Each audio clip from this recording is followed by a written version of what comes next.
हिमाचल में बीजेपी में अंदर खाते उबाल है। ये उबाल उन नेताओं को लेकर है जो कांग्रेस से बीजेपी में आए। अब यही नेता पार्टी के अंदर वर्चस्व के लिए मुखर है। इसके चलते ही भगवा पार्टी को संगठनात्मक चुनावों में लेट लतीफी का सामना करना पड़ रहा है। खैर, ये मसला तो जैसे तैसे निपटा लिया जाएगा, पर पार्टी के प्रदेश अध्यक्ष का पैच फिलवक्त फंसा हुआ है।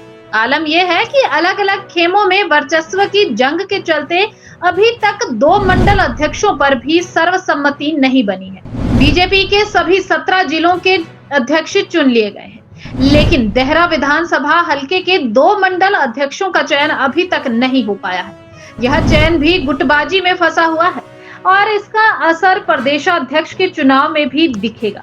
कांग्रेस से बीजेपी में आने वाले बड़े नेताओं में हर्ष महाजन सबसे आगे खड़े हैं। वह कांग्रेस के जिन विधायकों और निर्दलियों की क्रॉस वोटिंग से राज्यसभा सांसद बने, वही अब अपने अपने हलकों में अपने वर्चस्व के लिए सक्रिय हो गए हैं। इनमें से 3 विधायक तो दोबारा से विधानसभा की दहलीज लांघ गए, मगर 6 तत्कालीन विधायकों को इस तरह से करियर को दांव पर लगाना महंगा पड़ गया और वह चुनाव हार गए। अब ये बीजेपी का दामन थाम कर पार्टी के अंदर वर्चस्व की जंग लड़ रहे हैं।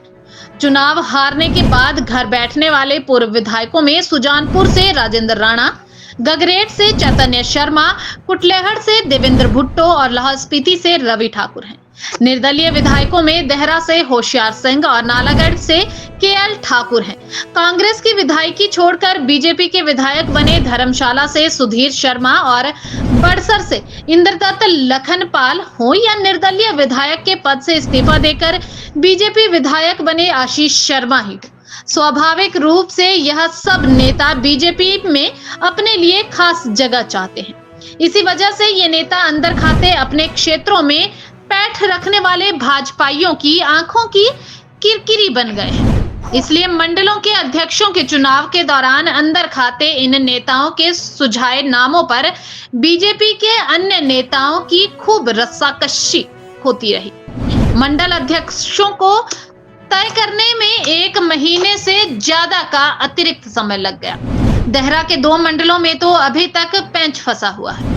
कांग्रेस से बीजेपी में शामिल हुए इन नेताओं का गुट बीजेपी के राष्ट्रीय अध्यक्ष जगत प्रकाश नड्डा से भी मिला। अब कांग्रेस से बीजेपी में आए इन नेताओं का यह गुट पार्टी प्रदेशाध्यक्ष के चयन में भी अपनी बात मनवाने पर अड़ने लगा है।